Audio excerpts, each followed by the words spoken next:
What's going on, everyone? Sid Gordon here with the Core Medical Podcast. And actually, two of my idols today are in the studio. It's actually an amazing dynamic. Lou Valoze, Mel Chancey are here with me. Guys, thank you so much for coming down for my birthday. And It's an honor. You guys are really something special. And you are too, brother, to us. Yep, you know, for sure. You're our little brother. And we had a great dinner last night, huh? A great Gallagher's here was amazing. First time I've been there. Yeah, service on point, food amazing. That prime rib was And level. you know, stellar. we go to where do you take New York Prime? Is it? Am I saying that right? Yep. New York Prime, great in itself, but boy, that Gallagher's was just amazing. That back room, we just had a nice time, right? And it was really nice. So Drinks were flowing. Yeah. yes. So Lou Valoze here, the star of the new Discovery show. Operation Undercover. Talk to us. First of all, Sid, it's an honor to be here. It's about time. Just saying. Sometimes you talk too much, so we get worried. That's true. Just cut me off. Can I speak freely? Yeah. You can speak freely here. It's a podcast, I love please. it. Yeah, we got rules.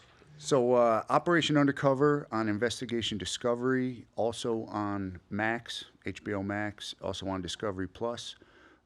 It's a great show where we are highlighting the great work being done around the country by different police departments who are conducting undercover stings just to keep their communities a little bit safer. You know, we're kind of fighting against a whole narrative. In the last 4 years, you've been bombarded with negative stuff about law enforcement, right?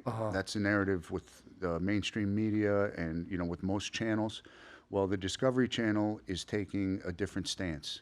And they're like, let's highlight the great work being done and show what heroes, you know, a lot of these law enforcement officers are.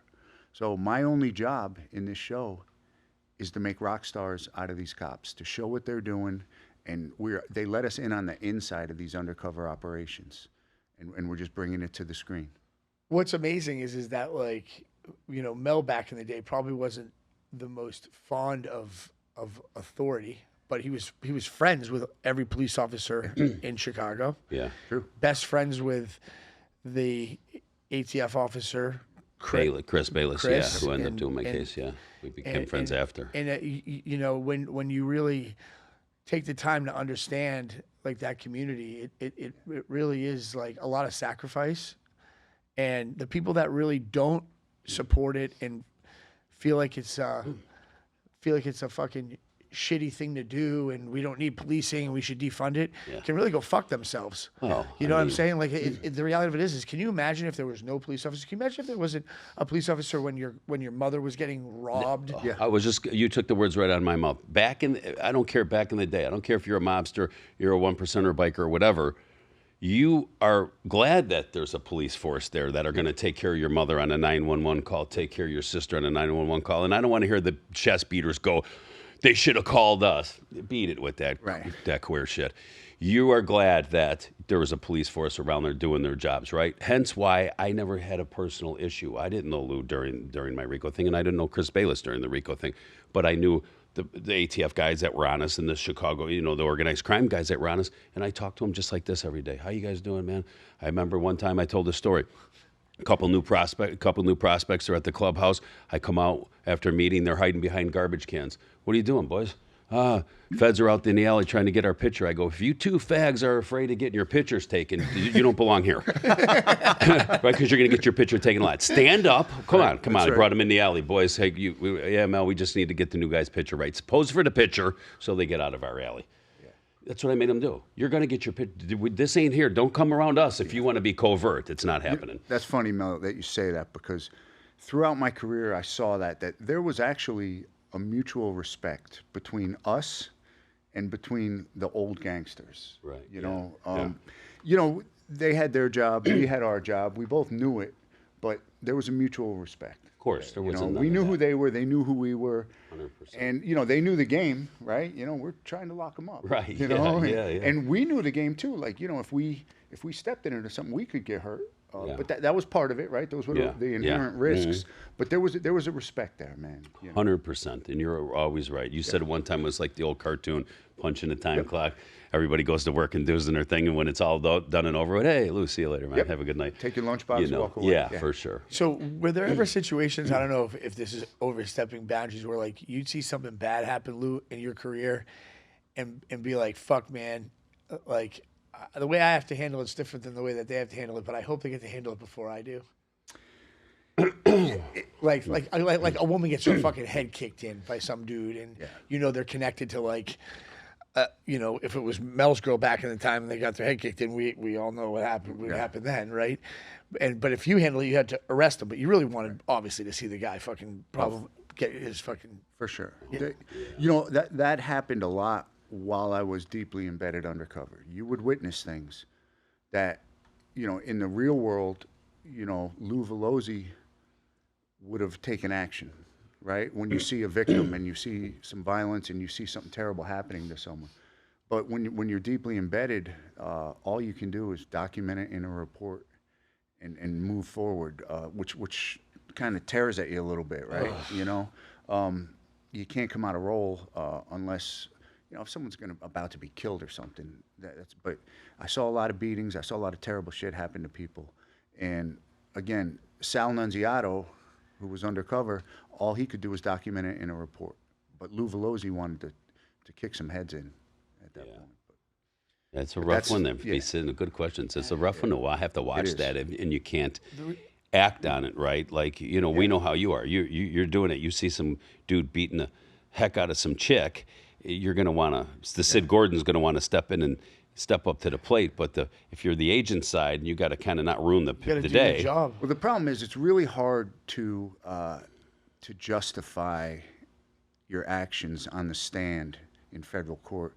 You know, why were you repeatedly punching this person in the face? Right? That's a hard thing to justify. Well, yeah, because I mean, but I wouldn't think about. I probably wouldn't think about that, but I probably should be thinking about that prior to doing it. Right. Like for instance, yesterday, I had a dude on the podcast, and he was a drone operator, right? Yep. And his first enlistment for 4 years was with the Marines, and he was the first crew to ever have drones. And he'd sit there and see the ground troops going in, and he'd be like, "Oh fuck!" Like, there's dudes about to kill these guys, and he'd be watching it, right? And then he did so well with the intel that he got he was a raider, but he was a raider drone, you know, dude. And he'd sit there, and I was like, well, "Was that hard to watch?" And he's like, "Yeah, dude, because you knew these guys were turning the corner and about to get fucking ambushed and killed, and you couldn't do anything. You're just watching Kill TV all day." And sometimes Kill TV was your boy. Was your guys, was your boy. Wow. And I was like, holy fuck. I mean, imagine just sitting there watching it all day long, and that was like Fallujah. Like, it was fucking bad shit, you know?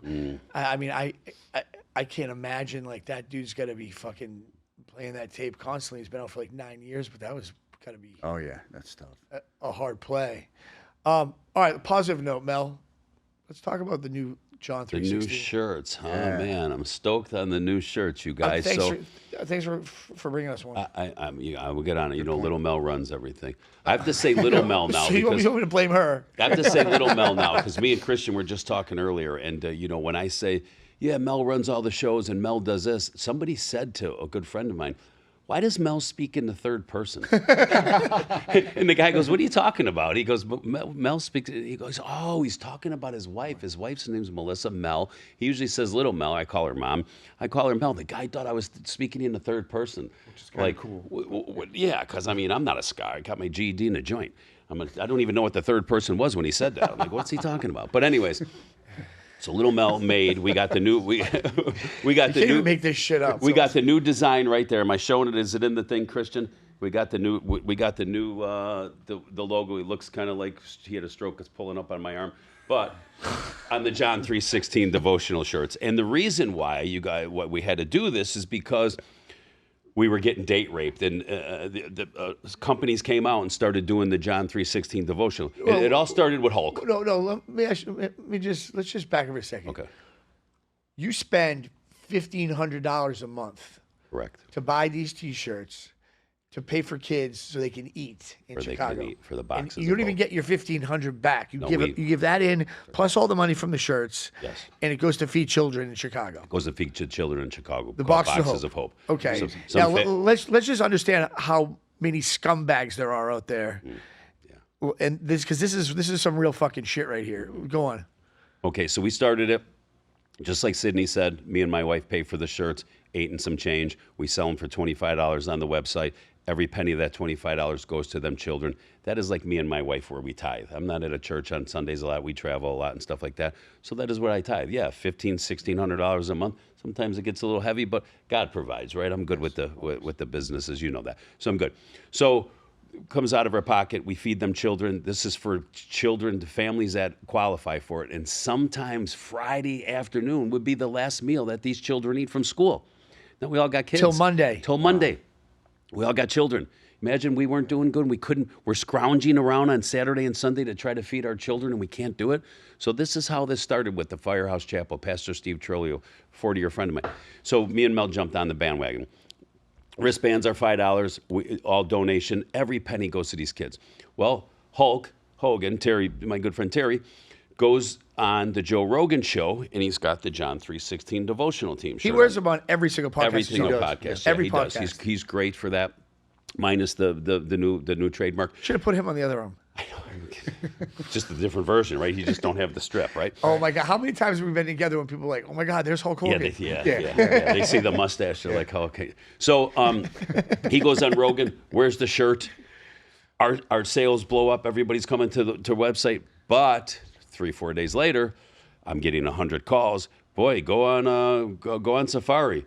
15 sites up now. The official Mel Chancey and Hulk Hogan John 3:16 devotional team T-shirts. They got beanies. They got hats. They got tank tops. Obviously, I can't afford to do all that. So our own team members are going, hey, can we get tank tops? Hey, can we get beanies? I go, no, I'll have to get 2 more careers, right, to pay for this, right? So call up the lawyer, and the lawyer goes, nothing we can do about it now with this. We can't trademark this. You got to come up with a design like the Nike swoosh or something. You got to come up with something. Well, a person that was on the devotional team made this silhouette, and on the bottom of it, he put iron sharpening iron, like I always like to say. So I said to him, I said, brother, can we use this thing? You drew it? He said, absolutely. Through Chris Bayless, our dear friend Chris Bayless, knows a lady, him and his wife Tina know a lady and her husband. He's a trademark guy. So we call him up. He says, Mel, we'll do this. Did it for, they paid the cost for it to get this thing trademarked. $350 was to get a trademark. He went on there, made sure nobody else was using this. We trademarked it. So now we have this on the sleeve of the shirts, which So if just you don't means see that, it's not the real Don't thing. buy it. if you don't see that, that means that that's not feeding the children. So if you see just this shirt and you're watching it, Make and a you're, remark on there that this site is fake and not helping children. Yes, like, yes. yeah, you know, hurt. Yeah. Call it out. Yeah, for sure. because Call there's it so out. many sites if you just Google it and it's the wrong ones. Ours is under Chancey Fitness on the website, Chancey Fitness. You can go on there and show the 316 shirts. You pick the black one, the white one, and that you put your money in that air, and that goes right to the Boxes of Hope. We don't touch the money or nothing at our house. Let me ask you something. You know, these guys that are doing shit like that, Lou, you killed yourself during your career with the ATF. For sure. Right? These guys are making a fucking fortune, bro. You get up at 5 o'clock in the morning, you don't see your family for fucking weeks, and these guys have no ability to sacrifice their time other than to sacrifice their time to steal. Yeah. Yeah. It's disgusting. It's crazy, right? And the reality of it is like, you boys are lucky. Mel Chancey ain't the old Mel Chancey. And you guys are trying to pull that Yeah. shit off, dude. There'd be some street justice. If There'd that be was some- the case, right? Yeah, I'd probably have another case, but Yeah, right. but you know what's Those crazy? days are over. Like you said, you know, we see what you do, right, with the business. You grind, and you really got to the point in life where, you know, you really didn't have to. If you wanted to call it a day, you call it a day. But you continue on the grind and the hustle. And it's weird to see that people don't have that ability or that enthusiasm, but they go grind the other way to go rip off stuff. They're just waiting for like a lion to pounce on other people's stuff, you know. And when it came to the kids, like you said, it was very hurtful to us because me and Melissa, you know, it's what we do. It's from our heart. We pay for it. I mean, like I hear Sid say a lot. He goes, Think about who's going to spend a $1,500. That's a crazy payment for something. $1,500 a month, right? I could have the brand new Range Rovers. I could have, what I wanted to, Yeah, but no, it's- I see what it does, and I see the joy on these children's faces when they are getting them boxes of food. I was just in Chicago for 3 days working with it and getting to see it. And this is the coolest part, and I didn't notice until I got to Chicago, because it's cool, because you knew you got kids, young kids in school, and Jada just got out. It's embarrassing for a kid growing up to say like he's on welfare, getting some help, right? It's embarrassing as we're kids, right? Kids pick on each other and stuff, They do not get, the kids do not get to see the boxes. It goes to the counselor at the school. The families, okay, the Gordon family qualified for this. When you come and pick Jade up from school, the box gets put in your truck by the counselor. And guess what they're told? God provided. They don't know that it comes from the Boxes of Hope, the What? Firehouse Chapel, or Mel Chancey. They said, this is, you guys qualified, and God provided your food here. And they put the whole week right in the. They put, if you got a 3-person family, a 4-person family, they put it in there to feed them children From Monday through Friday. for their whole entire time. McDonald's just jumped on the bandwagon. I was there. They gave $25 gift cards out, 5,000 of them, to Pastor Steve and the Boxes of Hope. So they were throwing the gift cards in each family box now. That's unbelievable. People jump on. Core Medical, $7,000 we gave from our last we from our had event. 4,000. $3,500 was the first one. Yeah. 7,000 from our core event. My dear friend Lee Labrada just donate 1,000. The people from the team, hey Mel, I don't want to come through the site and we're good on the shirts, but I do good on a construction company. I want to donate 2,500. They go right to Boxes of Hope. And I did this. This is important. When we set this up, I said to Pastor Steve, Mel's going to do the shipping. We pay for the shipping. We pay for the shirts, and we pay to keep the site up. But the money needs to go directly into the Boxes of Hope. I don't want to touch, the money can't come to me, because I don't want to hear 5 years later, oh yeah, well of course he's doing good in life. He's doing the Boxes of Hope and stuff. No. The money goes right directly into the Boxes of Hope account that's smart. and pays for them children. So it's so cool. So these are the new designs.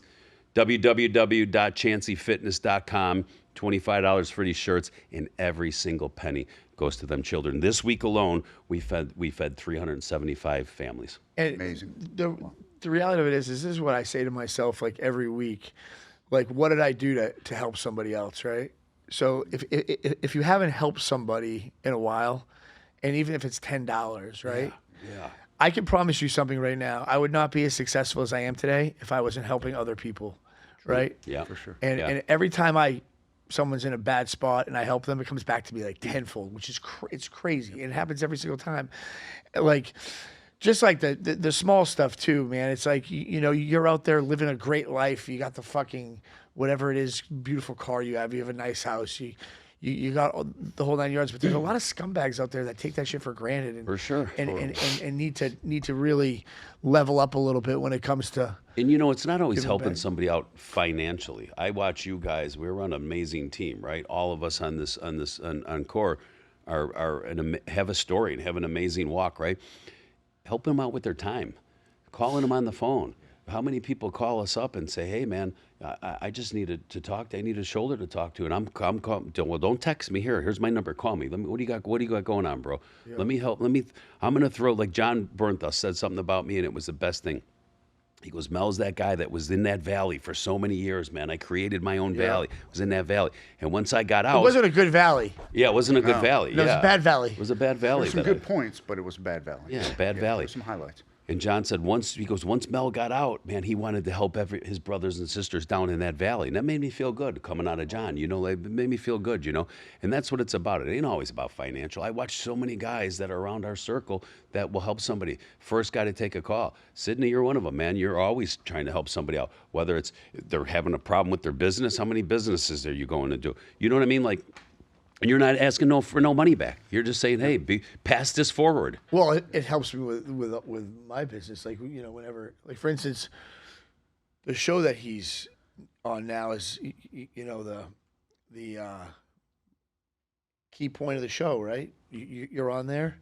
These police officers are probably so, like, that's not, you're making some money, right? But at the same time, you're now celebrating these police officers that haven't been celebrated in a long time, and it has to make you feel good and probably makes them feel amazing. Like, Yeah. Josh Lacey Great guy. came to the show, right? He was like, dude, that was like Josh has been a police officer. You got a fucking fly flying around here. You shower? No. Oh, good. Love rough night for Lou. I love that about you. Thank you. Josh was a police officer for 5 years, and he just legitimately quit. Was like, fuck this shit, I'm done, because of the way he came to the military appreciation weekend and didn't properly document it, and they basically wrote him up when he got back, and he was like, you know what, go fuck yourself, because he was there donating his time, helping people. Yep. Handgun course, was there 3 days early, helping me organize the whole 9 yards. Great dude, and he ended up, now he's part of the core team. When he went to that show with you, dude, that was like the highlight of his fucking week, bro. He's like, holy shit, like I'm hanging with fucking Lou Valoze. He told me that. Lou doesn't think he's a big deal, but he's a fucking pretty big deal. Yeah, Lou, you know, he for is. sure. Yeah, he's an incredible guy. But like, to go further with what you're saying about the show, like, I love the fact that it's not about me. It's about these guys, the men and women who are actually, and most of the cops that we're dealing with actually grew up in that community, right? You know, they're Dayton, Ohio. They all grew up in Dayton, Ohio. What's the average income of a police officer in that area? I'll say maybe 40 to 45,000. So when the taxes come out and all their pension shit comes out, they're living on fucking $400 a week. Pretty much, yeah. And it's not a fucking easy job. It is a tough job, and they had, like, I'm just using Dayton as an example. They told me before I came up there, they were like, listen, you know, just letting you know, this is a rough town. And I'm thinking in my head, you know, I've worked all over the country, South Central LA and all that, and I'm like, okay, how rough can Dayton, Ohio be? It's a rough town. I mean, and I think I was telling you this, you know, my eyes have been open doing this show because so much has changed since I retired in 2017 out there in the streets. Yeah. When I retired, you know, I'm just using meth as an example. I was buying meth. I would say 1,200 an ounce was about average for the good meth. 1,200, you know, maybe between 1,000 and 1,500. And I was just up there, and we were embedded with their undercover crew and their task force, and they were buying ounces of meth for $135 an ounce, and it was 99.9% pure. And that's how the streets have changed. The supply has gotten so great. You know, China sends all the precursors to Mexico, the pseudoephedrine, and Borders they wide have open. Yep, super labs in Mexico, and they're just making this deadly poison, this meth, and it's just pouring over the border. And the supply is so great, the price has gone right down to nothing. I mean, so, like, how do you even fight that battle? Here's, I get asked that question a lot, and the answer for how you fight that battle on the streets here in America, you know, the answer is different how you fight that battle internationally, but you have to keep the bad guys looking over their shoulder. You're never going to stop it, but they have to know that every single person they sell to might be an undercover cop or an informant, right?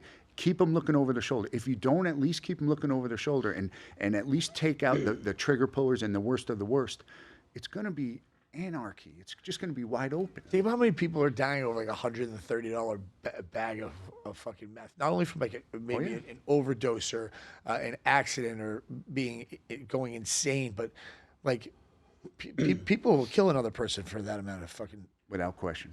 Well, when we were talking last night at the birthday dinner, and you told me this about what this price is, and he goes, and it's the real meth, 99% in their own, and it's that cheap these days. I said, Lou, why is that? Everything's more expensive. You would have been broke back in the day. Yeah, for sure. Yeah, bro, for sure. So I would have had to take that competition. No Corvette for him back then. You're selling meth for what? You got to get rid of this crew. But and he goes, because of it's flooded. The borders are wide open. It's now, you know, the price goes up when there's supply and demand, right? Yeah. Like you said, now it's all over the place. So the price could go down. They opened up these borders, and I'm the last one to get political on here, but look what it's doing. Flooding our country with the drugs and everything. It's that cheap. There's like it's a never-ending battle. I mean, is it even? Do you really think is it even worth the fucking headache to put all these taxpayer dollars against it at this point? I mean, when you're spending millions and millions of dollars fighting against that, right? Yeah. But the fucking border's wide open. Like what? You're fucking putting a Band-Aid on a bullet wound. Yeah, you're bucketing water out of a sinking ship. However, I'm just talking about local communities. Yeah. It does make a difference. If you otherwise, these, the cartels are here. The cartels are here, and they are running drug operations in our cities and towns here in America. I mean, there's no question. I mean, when I left, I was dealing directly with cartel members, doing my deals, which, I was a Fed, and, so that had become kind of commonplace.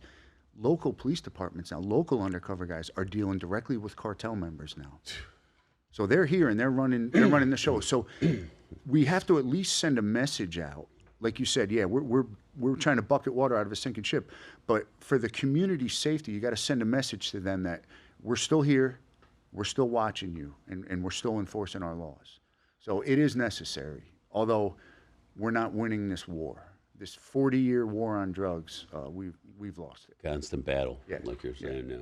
I mean, there's the crazy part is that, like, you have a community like Dayton, right? Which I knew was a rougher area from Josh being my friend for so long, and these guys that you're celebrating are making $400 when the dust settles, probably a week, dealing with the worst of the worst, and still being fucking shunned on for being a police officer in the community. Like, oh my God, And how do you change that exposure? Think about that. Like, how do you make people understand, like, policing is like a real thing and it's very important. Like, my best friend John Morris, he's on his way down here right now.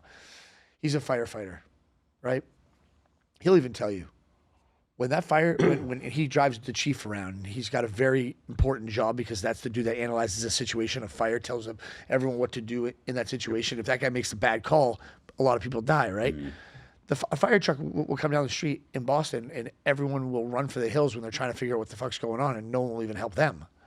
I mean, think about that. Yeah, like, that's fucking nuts. There's people dying in a house and no one will get involved. It's crazy. How do you fix the broken thinking, Lou? Like, or Mel? Like, I mean, you just, what do you do? Because I think that's the reality, is that, like, just the same as anything else. Like, people need to get educated. I mean, is this show going to help educate people, you think? Somewhat.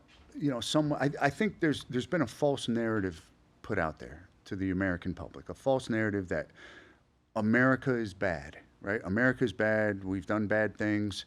Law enforcement is racist, excessive force. It's a false narrative. When you look at the statistics, it's a false narrative. But it's been pumped out, through the mainstream media so much that it's hard to fight against that, especially when college professors are preaching the same thing to our youth, and the youth is learning that. So one thing you can't do, to answer your question, is give up, right? We got to keep pushing, like, and not give up, because we need to restore law and order. Nobody wants to live in a country without law and order, where your personal property isn't safe and where you're not safe physically. So we can't give up. We can't roll over. We got to keep making shows like this and keep speaking out and saying, listen, we need to restore law and order. The men and women of law enforcement, the men and women of the fire departments and EMS, they're only here to help. They're trying to make the world better. Yeah. We got to push that narrative. We got to fight against the false narrative. So Patrick Bet David the other day on his podcast, I know they tried to get you on that show, said, this exact time prior to election, 3.5 years ago, Mm-hmm. there was a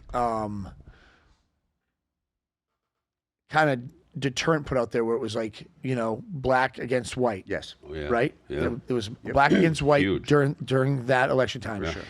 Now, how ironic is it that it's the same exact time, and now there's all this shit going on in these campuses with, Jews being absolute. Like, what do you think? That's just Coincidence, right? A coincidence? Yeah, of course. It's the chaos they're putting out. I'll tell you now, like, I mean, unless you're going to be a doctor, a lawyer, an architect, why would you even contemplate going to college at this point? Like, did you see what's going on? Like, these schools, it's a fucking shit show. I watched, you see the video with the kid trying to go to class and they wouldn't let him in class the other day? Yes. If that was my son and I was paying that tuition, I mean, I'd be in my car right Yep, Yeah. I would be Could you driving right imagine down that? there. Yeah. And the police, their hands are tied and they got to sit back and they can't do anything. Well, they ripped down the flag. Yeah. And then you saw that one policing group come in. I think it was like Clemson or something, and they tore the flag down. And then the police came in and put the flag back up. And that was in New York somewhere, I think it Yeah, was. because the New York jumped on it. They said enough's enough. Which is crazy. Well, if you look at it, this is a coordinated effort by the same groups that did it 4 years ago. You noticed all the tents in all the different colleges where they're are the same. It's the same tents. So where they're camping out and all the protesters, whether it's in New York or North Carolina, wherever, they were the same exact tents. So this is a coordinated effort by the same people. These kids aren't even going to school there that are protesting. Right. Some of them are outsiders coming in. So they're doing the same thing. You have a kid in your son's in University college. of Georgia. That's right. Anything? Has he witnessed anything? So they had, they had some protesters there, and I don't know if you saw the video, but the Georgia State Police came in and they put a stop to that real quick. Yeah. The governor Brian Kemp, he wasn't having it. So yeah, and you can put an end to it if you wanted to. For sure, right? But it's a strategy, right? To divide, as we saw, in the last election, to divide the people is a strategy that works, and that's what they're doing. They're dividing blacks, whites, Jews, Christians, Muslims, and that is their strategy, and this is a part of it. I say they Trojan horsed us. Yes. They knew they couldn't take down America, the superpower. No other country's beating us, right? But they Trojan horsed us, and they got it from within. And now you see what's happening with the administration, and they're telling these Democratic states, stand down. We talked to the police in Chicago, me and you. Yep. I mean, they're actually allowing the people that came here illegally in Chicago to become police officers. How about And that? California. In California. And possess weapons. Listen, I can't look at a weapon because of my past, my felonies, right? And I'm born here in the United States. They can come over illegally and go right and get their possession for their guns. I can't defend my family. You can't even get TSA. You're right, I can't even get TSA, right? Thanks, Lou. Please, man. I got to wait forever at the Mel's airport. got an asterisk next to his name. Yeah, for sure. Well, I mean, talk about Trojan horse. You think that's a Trojan horse? Think about, I mean, Lou, you can probably feed on this one. How many people do you think are in this country that really shouldn't be here? Oh, they're finding them left and right? So we have no idea, right? And where's the FBI? And I mean, you know a couple people, I know a few. and it's got to be a little scary because you almost know too much, right? Yeah. And I say to the dudes that are like special forces guys, and they start telling me stories. I'm like, dude, I wish I didn't fucking know that. Right. I wish I didn't know that. I mean, how about, okay, so we're your birthday this weekend, pulling it up Saturday. 6 months to 8 months, a year ago, I'm in the hot tub with a very dear friend of ours. Of course, I can't say his name. Special Forces, work, with CIA intelligence and everything. And me and him are hanging. We're just having an in-depth conversation from the Lord on, right? And I start asking him questions. Election coming up now, a year earlier, we're doing this. And he starts telling me things that are going on. And I'm like, man, brother, I kind of wish I didn't ask you because you're ruining my mood today. Right. I got a couple pops in me. I'm feeling good. And I said, man, I did not really, but we can't keep blinders to it. We see what's going on in the world around us, right? But that's, listen, the Bible said, Jesus said it, what the world would be like at the end times, right before he came back. And we sure are seeing it. There's no love for brother and sister.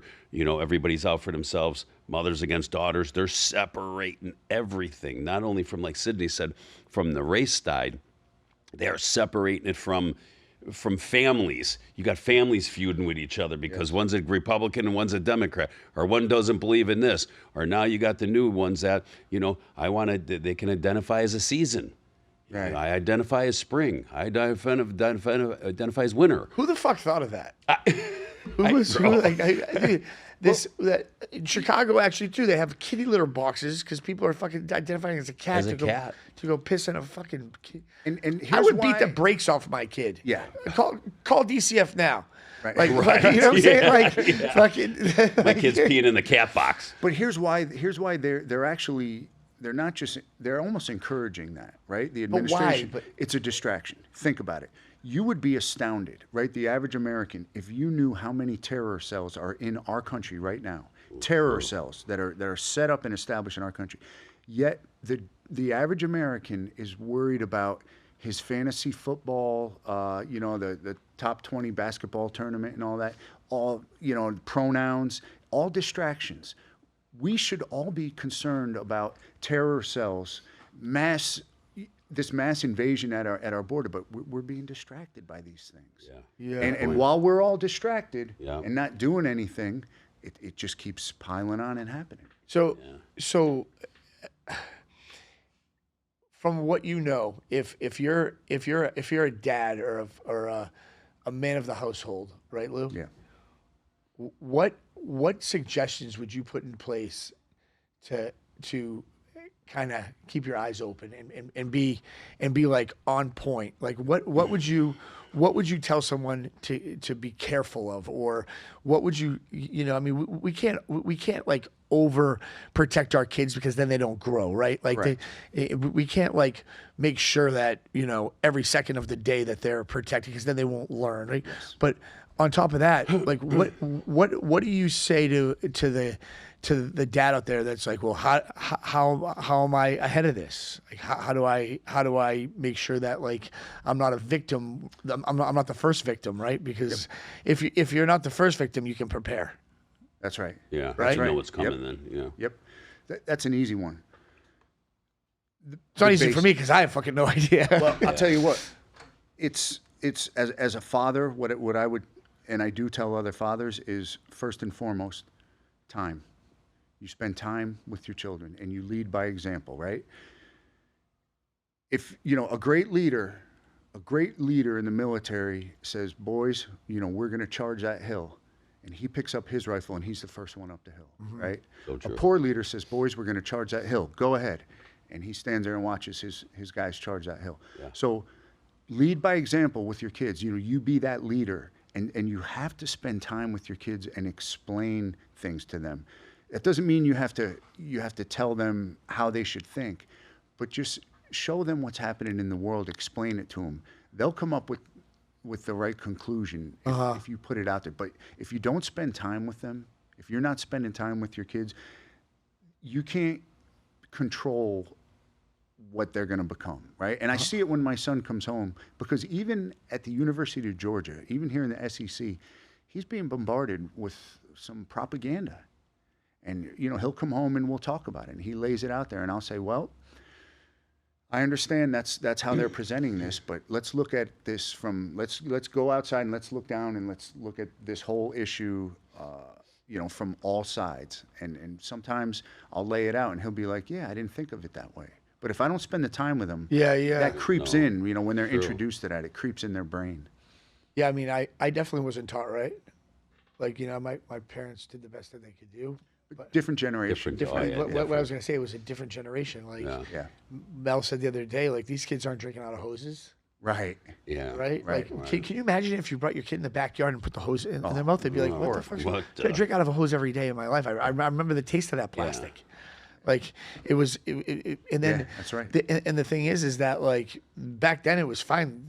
It wasn't everyone did it, And you didn't grow up with this. You didn't No. grow up with this, No, no. which is a big difference. Yeah, I mean, so there's a lot of statistics out there that basically are showing right now, like that if you're under the age of 17 years old and you spend like the age of like 13 to 17 on that cell phone, that it definitely manipulates your brain in a negative direction. Well, And it's 100% true, because Scary. you go to school, right? Yep. And you're around these kids in Dayton, Ohio, right? And then you go on that cell phone and you scroll through and you see Instagram models and all these people that are lavish. And then you feel like you're just not good enough because you're not that person. So it basically is like suppressing your ability to become confident. Yes. And confidence is huge, right? There's two things when you're a kid that will kill confidence. Number one is being picked on. Being bullied will turn you into an introvert and legitimately handicap you for the rest of your life, which that's why I teach both my kids. John taught me this because I've seen him do it. If someone's picking on somebody, I tell my daughters, step in and become their friend immediately and tell those other kids to go fuck themselves. Yeah. Right? Great Because being bullied is terrible. I've been bullied before. It sucks. Right? I grew up with, my name was Sidney. You know how fucking tough that name made me? Tougher than Melvin? Tougher than Melvin? Pretty close. Kinda similar, right? I mean, Yeah, I mean- if I would just immediately, if it wasn't for John Morris, I wouldn't be sitting here right now. I've gotten so many fights. Yeah. So like, and he loves telling those stories. Yeah. But and then the other side of it too now is the cell phones. Like, oh, I'll never be like this person. Right. Oh my gosh, how? Well, how about this? You guys hit something on the head. Us growing up in that different generation, we didn't have the cell phone, so we interacted with our parents' friends. We interacted with our own friends and kids. These kids ain't doing that. I mean, I see, some friends of mine and their children, and they have no skills because they just sit on this phone all day or they play a game at home. They're gamers, right? And when you get them in a room and have That's the to gayest interact shit them, ever. like, the gamers. The headsets on, they're talking to people, and they got no skills. Yeah. They can't talk. They can't say anything.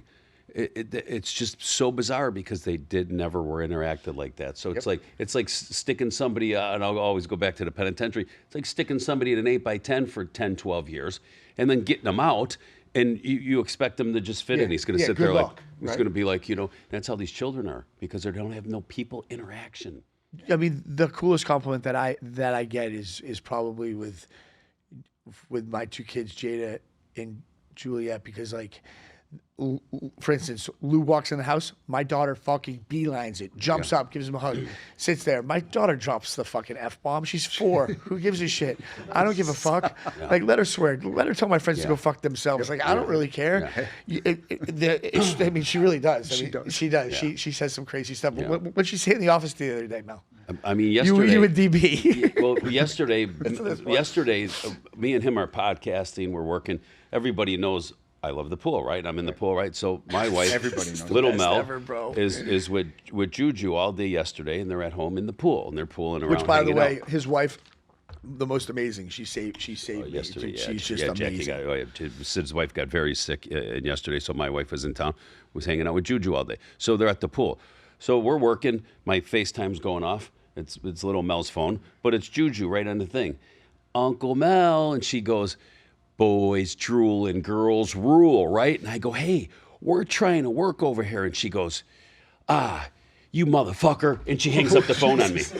She hangs up the phone on me, and I look at Sid. He's driving. I go, this is what I'm dealing with here today. 10 minutes later, she calls me up again, and she's like, we're in the pool still. When you come into the pool, and I'm like, we're trying to work. Me and your dad, right? And like, Mind you, she's FaceTiming special. Mel, not me. Like, yeah, FaceTime. I mean, but my daughter, She's not going to have any problem in the world, bro. No, Because of the dude. way you're Hey, bringing listen. her up and her exposure, right? America's not making men anymore, so I gotta make some freaking men out of my daughters. You know what I'm Truth. saying? Like my daughter, Truth. my oldest daughter, Jada, she shoots every Wednesday with a real good instructor. Right. Last night she sits down at dinner beside me and her brother, and she's like, "Oh man, I can't wait." She's one year away to be able to carry a handgun. And I'm like, that's gonna make I said, that's like great. And she goes, instead, I just carry all these knives now. I'm like, Jada, like, what the fuck? That's great. Like, it's the funniest shit ever. in the cool It's part, an ugly world. So, But the other side of it too is my daughter is very devoted. My daughter's a way better person than me. My oldest daughter, she's devoted to faith. Like she sat there and she's like, Daddy, thank you so much for having Mel say grace last night. That meant a lot because I was going to say it by myself. yeah. wow. That's what she said beside me, and you know, it was. Well, the good thing with you is, Sid, and that's, obviously for people that don't know, Jada doesn't live with him, and she's what, 17 now? 17. 17, lives Going with on her 50. mother. So that's what, but that relationship that you keep with her, once a week you're going out to eat with her for sure. Every week Oh, you I guys see are her doing 3 something. 3 days a week. Yeah, you're seeing her, but every week you're interacting with her, like we were just saying. The whole time I've been with you for almost 7 years now. You've always done that. Very important. Yes. And I tell these guys, because I get these questions, and I tell the dads that, well, me and my ex got a horrible relationship. I said, okay, do you still get do you still get the joint custody and stuff like that? And they said, yeah. Don't worry about what your relationship Yeah, is with your like, ex. Who cares? Make sure your relationship with that young girl or that young boy is on point, because when they go home, you don't know what's getting filtered in over there. You need to be That's right. that domination, that force that shows them the right way. Forget about the ex. The ex is the ex for a reason. Exactly. And just to kind of finish what Sid started, the bottom line with that is we can't afford to be uninvolved anymore. Our dads were uninvolved because that was the generation. My dad worked. Yeah. And his job was to work and us have enough food to eat.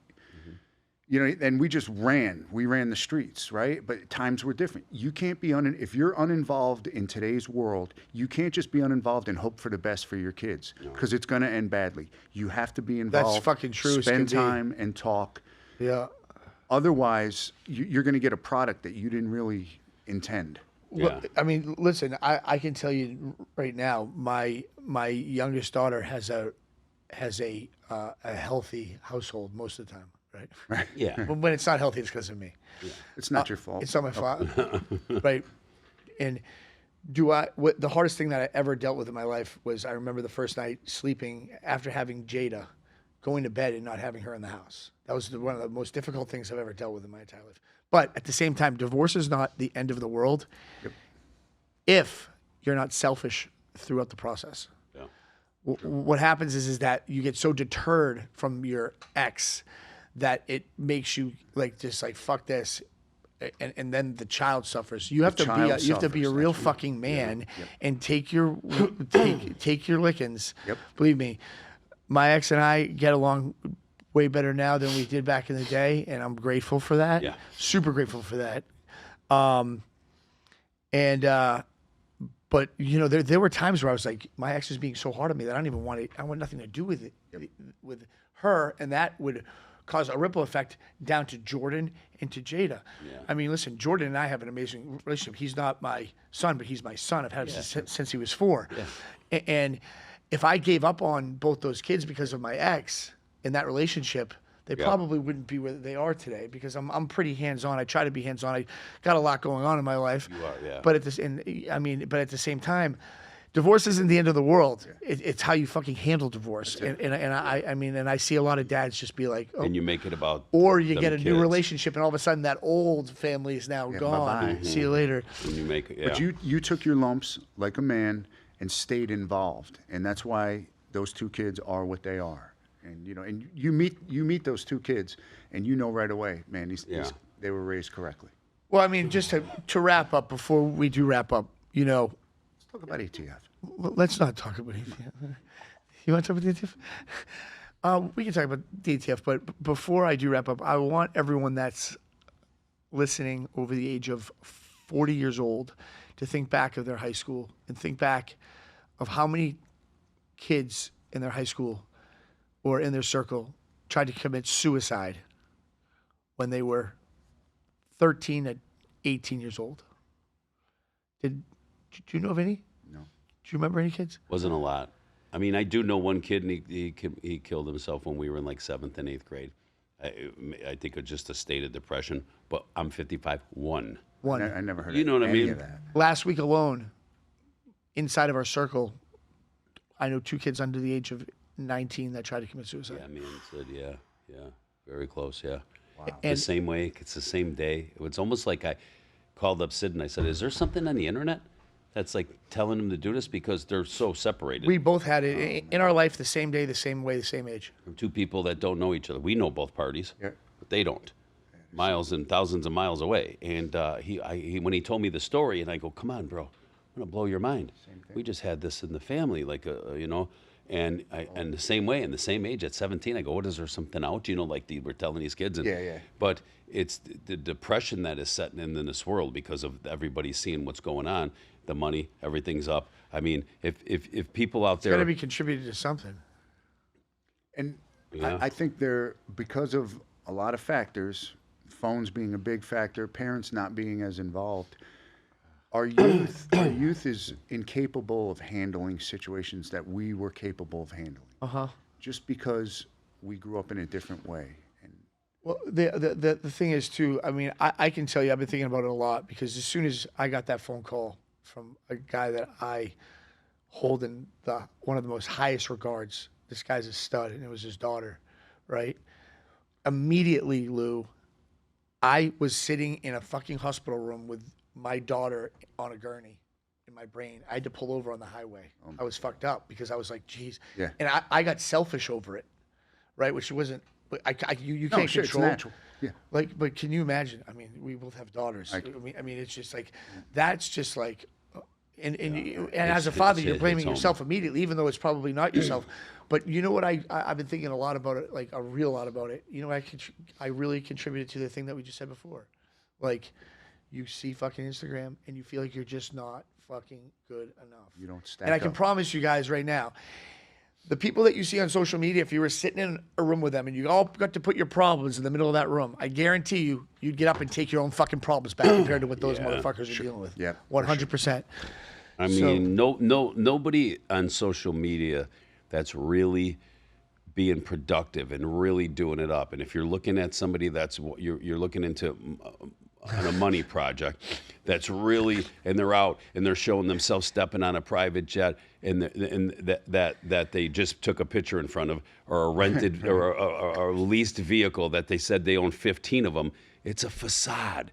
This social media shit could be as fake as you want. You could be anyone you want on there. Yeah, for sure. You could be anyone you want. A guy, we could just portray whatever, Lou, right? Me and you didn't, Sidney worked, was very successful in some businesses, caught some great blessings and became what he was, right? You did your ATF career and everything. I had my career that had no 401k or pension in it back in the day, right? Mine was like, don't pass go directly to jail, right? So, right? You know what I mean? The Monopoly dude. I want to be the car. I want to ride the bike around. I want to be the biker. Yeah, wrong move. I should have been the banker. He had the little Corvette with Mr. 187 on the license plate. Yeah. We talked about that last night. Yeah. The best was he gives me his email, right? And it's like he still has it. Mr. 187. And I'm sitting there putting him on like group emails. But hey, listen, I'll tell you something right now. He's allowed to have that email now. He's allowed because it reminds him of what not to fucking do. Sid, I got to tell you a story. He knows about this. So, when I was that young knucklehead and I thought everything was cool and I was trying to get to the penitentiary, right? I was just forcing myself to get there. You were kicking the door in. Kicking the door in. Yeah. No fucks given. No fucks given. I have the plate, Mr. 187. All right. I had these cards made up. It said Crime Incorporated. We supply what you demand, right? And, what? Oh, yeah. I'll show you the card. Yeah, I got Exhibit it. A, Exhibit B. See if we could pull it up. Hold on, Christian. And you were Chris's best buddy. Best friend. So you knew this whole case from start to finish. And you're probably saying to yourself, "What a dumb motherfucker!" Let me see if I could pull the card He's up. begging to go to prison. Like just every single thing he did. Cards that say, "Oh yeah." Christian? Can you zoom in on that?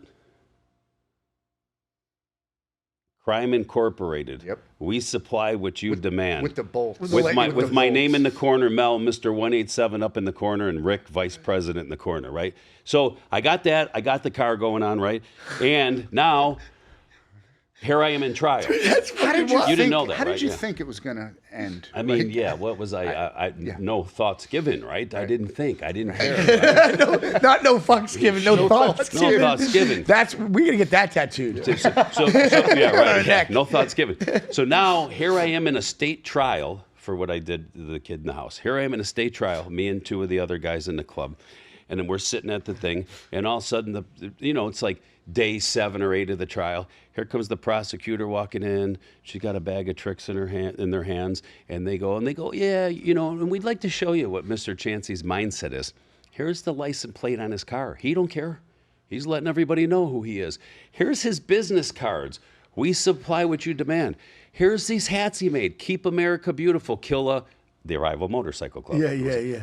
Keep America Beautiful, kill And he goes, this is Mr. Chancey's mentality. And as she's saying this, I'm sinking lower and lower at the thing, right? I'm like trying to hide under the table. And my two boys are kicking me going, yeah, good move, huh? Good move. And they're throwing it all up with the jury. And I was like, now I get it. Dude, that's called a grounder. What's even crazier is it's a huge establishment that you're running with all over the United States, and no one calls called you and international. told you it was a bad idea. Right. Yeah.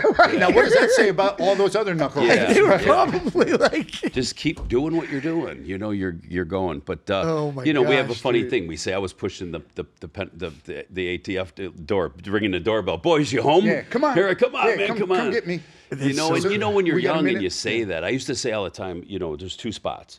Save a tombstone for me on your chest. The fellas would say, "Wow, don't say that." And I'm like, "Well, how, guys? I'm the poster child here, right?" They're gonna either looking to do that, or the Fed boys are looking. well, to they pump, tried multiple times. multiple times. The Fed boys are looking to pump me sunlight. 100 years in prison, put me so deep they're gonna have to pump me sunlight. I used to say, and I knew that was one or two of the outcomes. But when you think like that, and then when the outcome comes, and you get the RICO indictment, and you're sitting in the courtroom, and it says United States of America versus Melvin Chancey, you look like, whoa, man. This is real. Did I really want to be here? Yeah. Wow, this got real, you know. So Can I fucking go back in yeah. time? Yeah. Can you do a rewind? You know, I know Monopoly. You go back, go back. You know, like so. It's just you know, it was crazier times. Well, I was mean, it young made and- you who you are today, dude. I mean, and the thing is, too, is like your relationships now are with, you know, some of the people that I hold. Chris, I love to death. Obviously, Yeah, yeah. Lou's never getting rid of me, and Right, and the yeah. people that you've put together through that turmoil and that suffering is like intense as shit. I always look back and I say, I got to know so many people, you know, and as he knows, and he knows all the people from back in the day, and I was always that young boy Melvin that my mom and dad raised very respectfully. I always was very polite to everybody. My mom and dad instilled that in me. If my mom heard me call a chick a C-U-N-T, I would have had a frying pan across my head. Yeah. I made sure I didn't say that in front of her. Yeah, in front of her. I was going to say, but you did it. Called a lot of them. I mean, I'm not going to lie. I did that a lot, but not in front of an Italian mother. Nope. She would have whopped me in the head, you know. And so I was raised right. You know, like I said, I was an altar boy, I knew the Lord. But I got deep into that world, and you know, you've seen me. When I'm into something, I give 100%. I mean, you know, I'm with Sid 7 years now. It'll be his birthday party. If I get something that has to do with Core Medical, I'm walking away from Yeah, him. he- You know what I yeah. mean? Like, I walk away. So it's just, you know, I enjoy the journey now. Thank God you had both of those sides to you. That's why you're here today, right? Yeah. You know, I've known a lot of other guys like you who only had that Mr. 187 side. They didn't course. have that faith in the other side. That's why you were able to come out of it finally. yeah. A lot of them hardcore dudes, they don't have the ability 100%. They to can't turn things Yeah, around. they to don't do know that. the other. They don't know it. I mean, They talk end talk up about a dead. true 1%er. He's 1% of the Yes. reality of going to prison and coming out and changing. That is a 1% statistic. for sure, It's. I mean, Mel, you got to think about this. You only knew one thing. You only knew one way to make money. You only knew one way to demand respect, and now it's completely different. Everything is honest, upfront, loving, caring, Yeah. like Yeah. humility. You didn't have humility then. No, it's I amazing. mean, when Mel, you would think you ever about be like, "Hey, dude, I'm sorry back then"? We've gotten into like twice, and it wasn't even like that bad, dude. I probably would have been held in the highest regard back in the day if I could be like, "Yeah, Mel Chancey apologized to me." it. Oh yeah. Oh yeah. You got an apology out of it? Yeah. But it's because you love it. yeah, because you know, love it's- it. Yeah, I'm grateful All right. for Well, the listen. journey. I think this is good. Yeah, we that's can talk good. about the ATF another time, unless Yeah, unless beat you- on them guys up another time when we're not here. Yeah, I briefly touched on it with Nick Kay. I'm so ashamed. Which that podcast was sick. That was was an good. unbelievable I'm podcast. so ashamed of the direction. I'll make this quick of my former agency, because I was so proud when I was a part of it. Because, without exaggeration, we had a crew of the greatest undercovers who have ever lived, and we did. Which is fact. Which is That's a fact. fact. There's no other alphabet agency, no other three-letter agency anywhere in the world who did the things that we did. Truly the greatest. And when I see the direction, and the direction of any federal agency is a direct result of the administration. Yep. And when I see, so many times in my investigations, I relied on federal firearms licensees. They're all good people who want to do the right thing, and Second Amendment. And the ATF now is going after them. They have become the bad guys, not the end user, not the trigger puller, but now all of a sudden it's the gun dealer, it's the federal firearms licensee, and that's this administration. When people are making suppressors in their fucking garage. Exactly. But let's go after the lawful federal firearms licensee who made a mistake on a piece of paper. and let's target them and make them the bad guys. And this is a waste of resources. Non-binary. Yeah. Says now On the he puts 4473. Yeah, which is great. Maybe we should take a deeper dive into that dude that checks that box, bro. Yeah. Yeah, you think? There might be some mental health issues. Maybe So anyway, I just wanted to say that and put that out there. We can talk about it in depth at some point. if you want to. that'd be great. I mean, if you don't know, do this. I mean, Lou he took more firearms off the street than any other ATF officer in the history of the ATF. True. Chris, first person ever to infiltrate a motorcycle gang. Bayless. He started. He kind of was the pioneer He was the first person ever a 1%er. Chris Bayless was groundbreaking in his undercover work. Groundbreaking. He was doing things no one else was doing, and that's why everyone called Chris Bayless. When you didn't know what to do, you called him. And the best part about it is like you meet the guy, he's not beating his chest, bro. That guy's humble. That guy's seen more shit than fucking all the three of us put together times 10. Real quick on giving Chris some props. Funny story. Before Chris got to be the lead guy on our Hells Angel case, there was a former ATF agent by the name of Ron Holmes. Yeah.